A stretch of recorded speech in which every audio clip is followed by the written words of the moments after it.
Although finding a public restroom in the city can be quite the challenge, advocates, however, say it might be a lot easier if the self-cleaning bathrooms the city contracted for haven't been sitting in a warehouse since George W. Bush was president. CBS 2's Steve Langford tried to solve the mystery of why they've been abandoned now for a decade.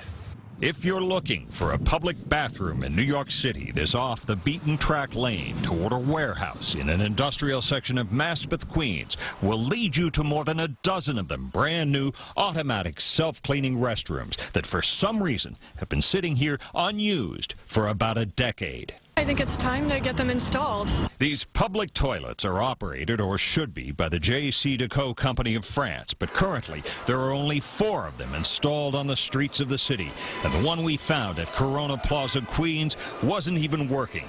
A vehicle from the Spanish-based company Samuza that previously had the public bathroom contract with the city approached the out-of-order restroom while we were there, but the staffer inside did not want to talk to us and left the scene. They need to rectify that problem. I mean, people do need to use the restrooms. Not counting New Yorkers and those who work or visit here every day, there are more than 50 million tourists who come to the city each year, and just about all will at some point be looking for a bathroom. When I worked in Paris 30 years ago, they had public toilets like this all over the French capital. 30 years ago.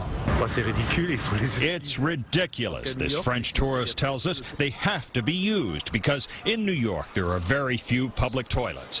But some New Yorkers think the whole idea of public bathrooms like this is a lost cause. In theory, it's a great idea, but in practice, I think these things get beat up and destroyed, vandalized, and so forth. A bathroom break that's lasted an entire decade. In Maspeth, Queens, Steve Langford, CBS 2 News. And the city's Department of Transportation says finding locations to install the bathrooms has been challenging over the past decade due to access and utilities and community support.